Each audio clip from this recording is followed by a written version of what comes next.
नमस्कार दोस्तों, आज हम सभी लोग पढ़ने वाले हैं सीपीसीटी के अंदर आने वाला एक बेहद ही महत्वपूर्ण टॉपिक जिसे मेमोरी कहा जाता है। तो कंप्यूटर के अंदर जैसे हम सभी लोग जानते हैं कि मेमोरी का कितना अधिक उपयोग है, कितना आईएमपी ये टॉपिक है और मेमोरी से हर शिफ्ट में लगभग एक या दो क्वेश्चन सीपीसीटी के मेमोरी टॉपिक से आ ही जाते हैं। तो मेमोरी टॉपिक बहुत ही ज़्यादा इम्पोर्टेंट है और एक छोटा सा टॉपिक है और काफ़ी सारा कन्फ्यूज़न होता है इसको पढ़ने में। आप स्थाई मेमोरी देख लें, अस्थाई मेमोरी देख लें, तो काफ़ी सारा कन्फ्यूज़न होता है इसको पढ़ने में। तो आज हम इस कन्फ्यूज़न को दूर करने वाले हैं और हम मेमोरी टॉपिक को पढ़ने वाले हैं। ठीक है, तो सबसे पहले हम लोग पता करेंगे कि मेमोरी असल में होती क्या है। ठीक है, तो मैं हिंदी में यहाँ पर लिख देता हूँ मेमोरी। ठीक है, अब मेमोरी का मतलब होता क्या है। ठीक है, तो हम सभी जानते हैं कि हमारे जीवन में भी मेमोरी का एक बेहद ही महत्वपूर्ण उपयोग है। यदि हमारे अंदर अगर बुद्धि ही नहीं होगी, क्या नहीं होगी, अगर हमारे अंदर बुद्धि ही नहीं होगी, बुद्धि से मेरा मतलब है कि अगर हमारे अंदर दिमाग ही नहीं होगा तो हम दिन भर में कुछ भी चीज़ें देखें, ठीक है, या फिर सुने, उनका हमारे जीवन में कोई मतलब ही नहीं होगा यदि हम स्टोरी नहीं कर पा रहे हैं। फॉर एग्जांपल मान लीजिए कि आप 5 मिनट पहले अगर मुझसे मिलते हैं तो मैंने अगर आपको अपना नाम बताया और वो नाम आपको पता ही नहीं है, तो आपने मेरा नाम सुना और वो नाम अगर आप भूल गए तो इसका मतलब ये है कि आपका दिमाग कमज़ोर है। ठीक है, आपको कुछ भी चीज़, जैसे कुछ बच्चे होते हैं जो उनको पढ़ा हुआ याद ही नहीं होता है ना, याद नहीं हो पाता है। क्यों नहीं हो पाता? क्योंकि उनका जो दिमाग होता है थोड़ा सा कमज़ोर होता है। और कुछ ऐसे होते हैं जो उन्हें सिर्फ एक बार आप बता दो वो उस चीज़ को कभी नहीं भूलते हैं। तो ठीक है, मेमोरी का हमारे जीवन में भी बहुत ज़्यादा महत्वपूर्ण क्या है, स्थान है। वैसा का वैसे कंप्यूटर के भी अंदर, क्योंकि कंप्यूटर का जो उपयोग है वो चीज़ों को संग्रहण करने के लिए भी, स्टोर करने के लिए भी किया जाता है। ठीक है, तो जो कंप्यूटर की जो मेमोरी होती है वो दो तरह की होती है। ठीक है, जो उनकी पहली मेमोरी मेमोरी जो होती है वो दो टाइप में हम यहाँ पे डिवाइड कर देंगे। ठीक है, तो पहली जो मेमोरी होती है वो क्या होती है कंप्यूटर की? प्राथमिक मेमोरी। क्या होती है? प्राथमिक मेमोरी। कंप्यूटर की जो पहली मेमोरी होती है वो क्या होती है? प्राथमिक मेमोरी होती है। इसके बाद जो दूसरी मेमोरी होती है वो क्या होती है? Secondary memory. क्या होती है? Secondary memory. या फिर और क्या बोल सकते हैं इसको? हम लोग बोल सकते हैं द्वितीयक मेमोरी। क्या बोल सकते हैं? द्वितीयक मेमोरी। इसको इंग्लिश में इसे क्या बोलते हैं? प्राइमरी। क्या बोलते हैं? Primary memory. इंग्लिश में से क्या बोलते हैं? प्राइमरी मेमोरी, है ना।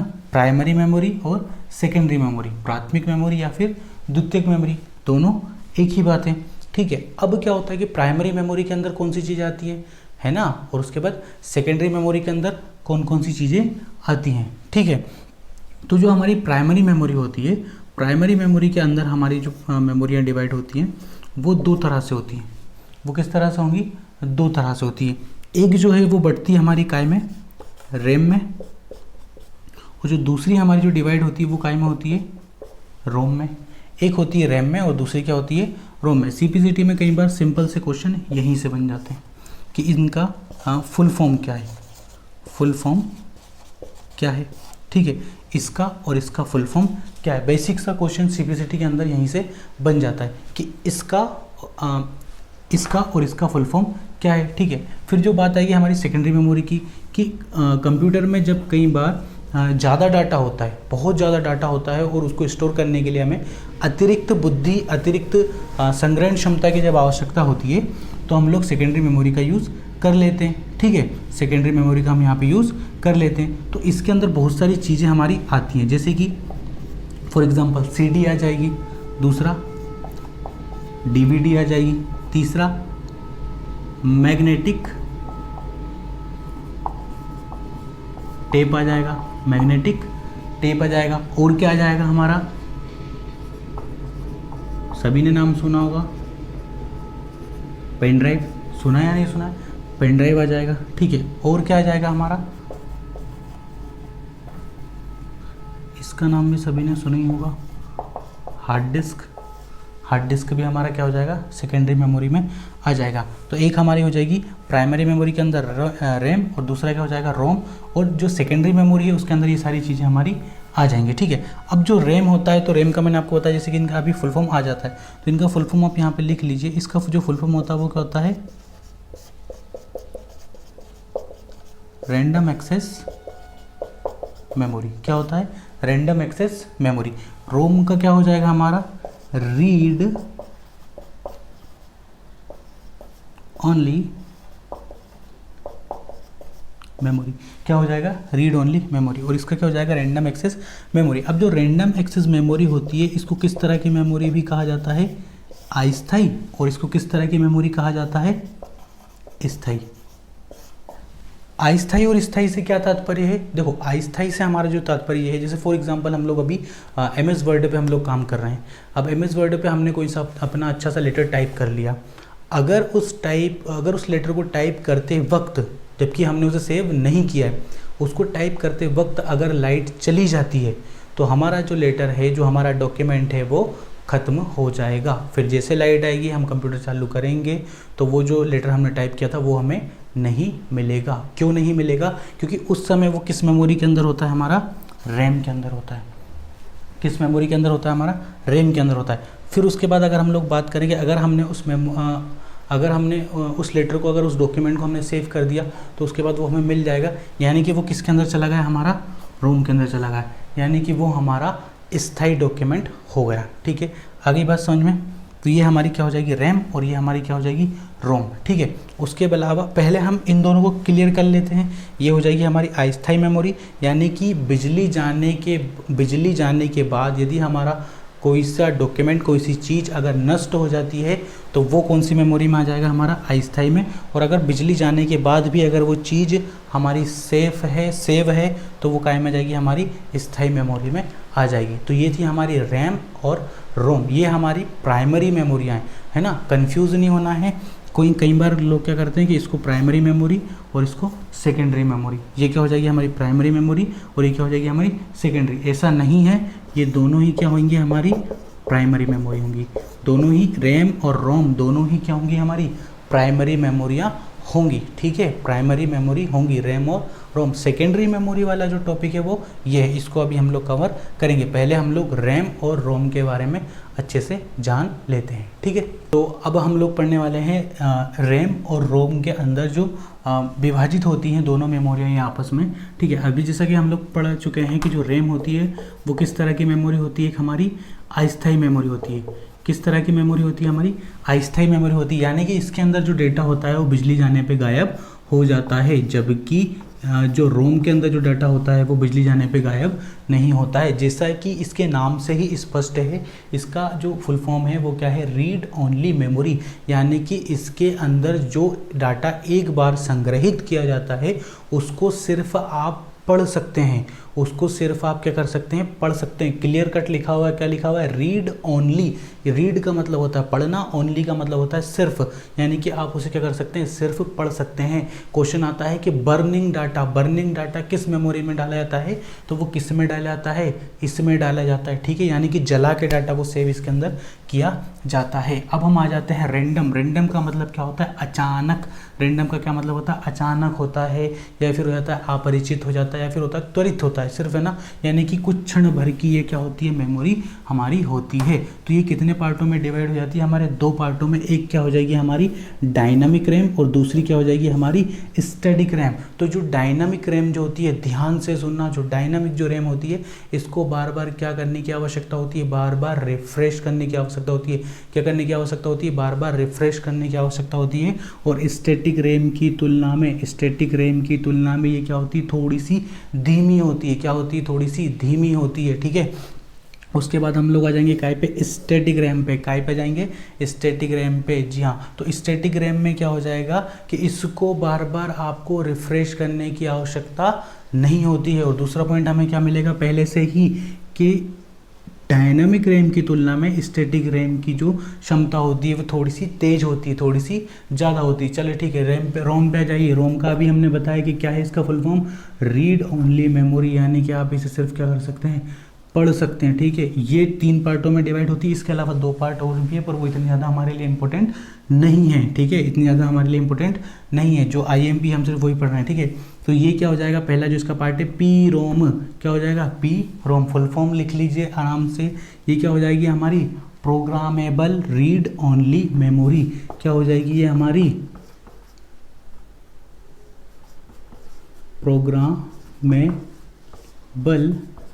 रीड ओनली मेमोरी, क्या हो जाएगी programmable read only memory. English में भी लिख सकते हैं programmable read only memory, programmable read only memory. वही की वही बात है कि ये कुल मिला के इसी रैम की तरह, साधारण रैम की तरह ही काम करती है, यानी कि इसके अंदर जो एक बार डाटा सेव हो जाता है उसको आप परिवर्तित नहीं कर सकते हैं, भले उसमें क्या आ जाए, त्रुटि आ जाए तो भी आप उसको परिवर्तित नहीं कर सकते। इस पहले वाले शब्द का ही सारा खेल है, पहले वाले शब्द का ये क्या है, सारा खेल है। उसके बाद हम लोग आ जाएंगे काय पे आ जाएंगे, तो जो पहले वाला जो है उसी शब्द का सारा खेल यहाँ पे है। उसके बाद हम लोग आ जाएंगे काय पे आ जाएंगे, उसके बाद हम लोग ई प्रोम पे आ जाएंगे। तो यहाँ पे जो ई है सिर्फ इसी का मतलब है, इसका मतलब होता है इरेजेबल। इरेजेबल का मतलब क्या होता है सबको पता है, बचपन में वाइट होती थी रबड़ सफ़ेद कलर की, उसको ही बोलते हैं इंग्लिश में क्या बोलते हैं उसको, इरेज वगैरह कुछ बोलते हैं इंग्लिश मीडियम वालों, हिंदी वाले क्या बोलते हैं रबड़। यानी कि इसके अंदर अगर कोई सा डाटा है और उसमें गलती आती है किसी भी प्रकार की, तो उसको हम लोग क्या कर सकते हैं, इरेज कर सकते हैं, यानी कि उसे हम लोग सुधार सकते हैं या फिर मिटा सकते हैं। ठीक है, उसके बाद दो ई आ गई। अब इसका क्या करें, ठीक है, दो ई आ गई। तो इस जो पहले वाली जो सेकेंडरी जो ई, जो सेकेंड वाली जो ई है, इसका मतलब तो हमें पता है, इसका मतलब क्या है, इरेज है। क्या है इसका, इरेज है। इसका फुल फॉर्म क्या बनेगा हमारा, erasable programmable read only memory. ठीक है, इसके अलावा जो दो ई आई है, तो इसमें जो पहली ई है इसका जो फुल फॉर्म बनता है इलेक्ट्रिकली। इसका क्या बनेगा, electrically erasable programmable read only memory. यानी कि इसके अंदर अगर डेटा में किसी तरह की कोई गलती आई है तो हम उसे इलेक्ट्रिकली सुधार सकते हैं, उसमें कुछ ना कुछ परिवर्तन हम लोग यहाँ पे कर सकते हैं। तो ये हमारी क्या हो गई है, पूरी प्राइमरी मेमोरी हो गई है। ठीक है, इसके बाद हम लोग यहाँ पे पढ़ेंगे हमारी सेकेंडरी मेमोरी। सेकेंडरी मेमोरी का जो कंप्यूटर में यूज़ किया जाता है वो कंप्यूटर की जो मेमोरी क्षमता है, जो कंप्यूटर की जो शक्ति है, जो उसकी संग्रहण क्षमता है, उस क्षमता को बढ़ाने के लिए द्वितीयक मेमोरियों का यूज़ यहाँ पे किया जाता है। किसका उपयोग किया जाता है, द्वितीयक मेमोरी का उपयोग किया जाता है। जैसे कि अब बहुत बड़ी फाइल है, वो हमें सेव करनी और हमारे कंप्यूटर की उतनी क्षमता ही नहीं है, तो हम दूसरी मेमोरी को लगाकर उसकी संग्रहण क्षमता को क्या कर सकते हैं, बढ़ा सकते हैं। तो ये हमारी प्राइमरी मेमोरी है। अब हम पढ़ेंगे क्या, द्वितीयक मेमोरी। ठीक है दोस्तों, तो अब तक हमने जो पढ़ी है वो पढ़ी है हमने प्राइमरी मेमोरी। अब हम लोग पढ़ने वाले हैं सेकेंडरी मेमोरी के बारे में। सेकेंडरी मेमोरी को हिंदी में क्या बोलते हैं, द्वितीयक मेमोरी, या फिर क्या बोलते हैं, सहायक मेमोरी, या फिर क्या बोलते हैं, बैकिंग स्टोरेज। बैक के लिए जो होता है, जैसे कि तो उसको हम लोग क्या बोल देते हैं, बैकिंग स्टोरेज। ठीक है, इस वाली जो लिस्ट है, इस लिस्ट के अंदर जो आती है वो हमारी 8 मेमोरी आती हैं। सबसे पहले हार्ड डिस्क हो जाएगी, floppy disk, magnetic tap, CD रोम, CDRW, DVD हो जाएगी, पेन ड्राइव हो जाएगी और एक फ्लैश मेमोरी हमारी हो जाएगी। ठीक है, तो हार्ड डिस्क का नाम आप सब लोगों ने सुना ही होगा। कई बार CPU की हार्ड डिस्क चली जाती है जिससे CPU काम करना बंद कर देता है। तो इसको आप लोग इस तरह से समझ सकते हैं कि ये हमारे CPU के अंदर लगी होती है और कंप्यूटर का जो मॉनिटर होता है उसमें ये C ड्राइव के नाम से हमें दिखती है। क्या दिखती है, हार्ड डिस्क जो होती है C ड्राइव के नाम से दिखती है। एक बॉक्स के अंदर बंद होती है, इसीलिए इस पर किसी भी प्रकार की कोई खरोच आने की संभावना नहीं होती, पूर्णतः सुरक्षित होती है, उस बॉक्स के अंदर रखी होती है। उसके बाद हमारी जो बात हो जाएगी यहाँ पे दूसरी हो जाएगी फ्लॉपी डिस्क। फ्लॉपी डिस्क एक इस तरह की स्टोरेज डिवाइस जो लच्छेदार रूप में होती है और ये मुख्यतः तीन प्रकार की होती है, 3 टाइप में होती है। पहली हमारी जो हो जाएगी वो क्या हो जाएगी, 8 इंच की। उसके बाद जो दूसरी हमारी जो हो जाएगी वो हो जाएगी 5.25। तीसरी जो हो जाएगी वो हमारी हो जाएगी 3.5। कितनी हो जाएगी, 3.5 इंच। 3 तरह की होती है मुख्यतः। क्या होती है, फ्लॉपी डिस्क हमारी होती है ना, 3 आकारों में फ्लॉपी डिस्क हमारी होती है। इसकी संग्रहण क्षमता इतनी ज़्यादा अधिक नहीं होती। इसके बाद हम लोग बात करेंगे मैग्नेटिक टेप की। आप सभी लोगों ने पुराने ज़माने में जो रेडियो वगैरह होते थे उसमें इस तरह की जो कैसेट होती थी उसके बारे में ज़रूर सुना होगा। इस तरह की कैसेट होती थी, उसमें ऐसे ब्लैक कलर की रील होती थी गाने या फिल्म देखने के लिए। तो बैकिंग स्टोरेज का सबसे अच्छा, सबसे सफल उदाहरण है मैग्नेटिक टेप होता है, ठीक है। उसके बाद हम लोग बात कर लेंगे यहाँ पे सीडी रोम की। सीडी रोम जो होती है मुख्यतः हमारी जो पहले डीवीडी प्लेयर में जो कैसेट वगैरह होती थी इसी तरह की वो दिखती है। तो सीडी रोम का यहाँ पे जो फुल फॉर्म हो जाएगा कॉम्पैक्ट डिस्क। सीडी का सीपीसीटी में बहुत बार पूछा गया क्वेश्चन है, सीडी का फुल फॉर्म क्या होता है, कॉम्पैक्ट डिस्क होता है। रोम का फुल फॉर्म आप सभी को पता है, compact disc read only memory, यानी कि ये भी हमारी क्या हो जाएगी, द्वितीय मेमोरी का एक उदाहरण हो जाएगा। इसके बाद इसके बाद जो हमारी जो चीज़ आएगी वो आ जाएगी CDRW। क्या हो जाएगी हमारी CDRW। अच्छा, इसमें एक चीज़ ये थी CD रोम में मैं बताना चाह रहा था आपको कि इसमें अगर आपने एक बार डाटा को स्टोर कर दिया तो उस डाटा को आप फिर से मिटा नहीं सकते, क्योंकि यहाँ पे लिखा हुआ है रीड ओनली मेमोरी। एक बार डाटा अगर इसमें सेव कर दिया तो उस डाटा को आप फिर से मिटा नहीं सकते। उसी के अपोजिट ये वाली जो मेमोरी हमारी RW से यहाँ पे हमारा जो मीन हो जाएगा वो हो जाएगा रीड, और इससे जो हमारा जो मतलब हो जाएगा वो हो जाएगा राइट, यानी कि आप इसमें डाटा को लिख भी सकते हैं और उसको पढ़ भी सकते हैं। उसके बाद जो आ जाएगी हमारी छठे नंबर पे वो हो जाएगी हमारी DVD। नॉर्मली इसका जो क्वेश्चन है वो बनता है सिर्फ फुल फॉर्म के रूप में कि what is the full form of DVD। तो लिख लीजिए डिजिटल वर्सेटाइल डिस्क। क्या लिख लीजिए,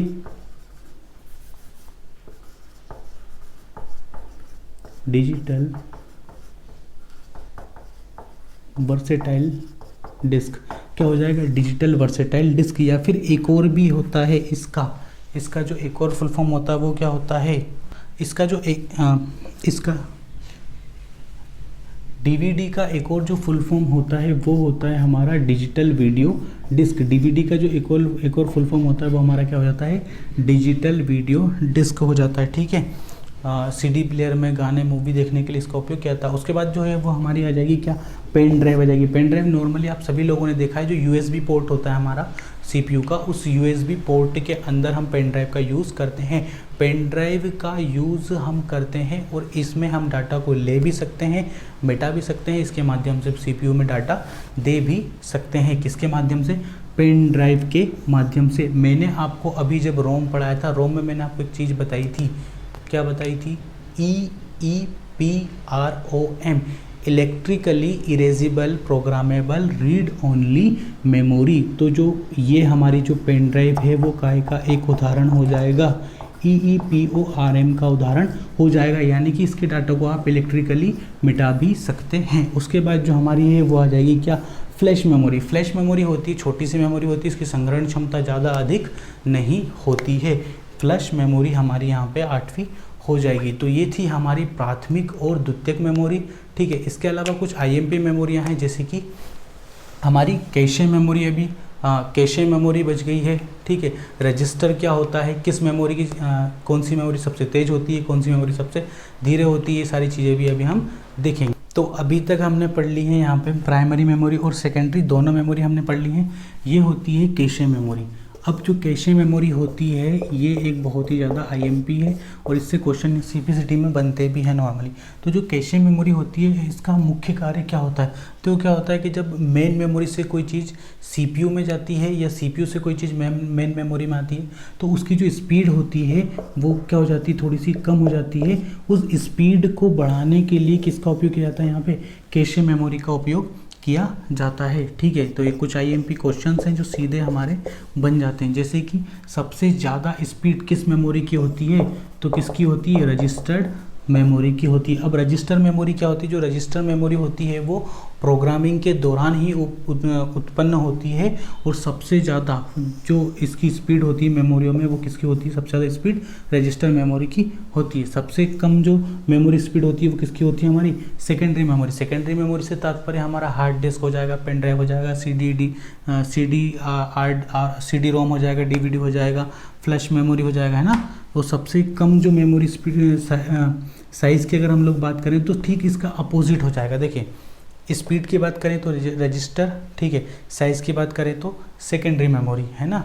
उसके बाद सबसे कम स्पीड सेकेंडरी मेमोरी की तो सबसे कम मेमोरी साइज रजिस्टर का, है ना। दोनों चीज़ें आपस में क्या है, उल्टी। अगर हम लोग स्पीड की बात करें तो सबसे ज़्यादा कौन हो जाएगा तेज, रजिस्टर हो जाएगा। संग्रहण क्षमता की अगर हम लोग बात करें तो सेकेंडरी मेमोरी, ठीक है, सेकेंडरी मेमोरी। फिर अगर वही चीज़ हम क्या कर लें, सबसे कम जो हो जाएगी मेमोरी साइज, तो वो किसकी हो जाएगी, रजिस्टर की। सिंपल सी बात है कि जो तेज है उसकी संग्रहण क्षमता कम है, और जो स्लो है वो बहुत ज़्यादा अपने अंदर क्या कर सकता है, संग्रहण कर सकता है। तो ये थी हमारी कुछ प्रमुख मेमोरियाँ, ठीक है। सीपीसीटी के लिहाज से बहुत ज़्यादा महत्वपूर्ण ये टॉपिक था, मैंने इसको कवर आपको करवा दिया है। आशा है कि यहाँ से आपका अब एक भी नंबर कटने वाला नहीं है, और जितनी भी किताबें उन किताबों से भी आप थोड़ा बहुत पढ़ सकते हैं, ठीक है। तो आज का हमारा वीडियो आपको कैसा लगा, लाइक करें, कमेंट करें, शेयर करके बताएं, ठीक, और चैनल को सब्सक्राइब करें। जय हिंद, वंदे मातरम।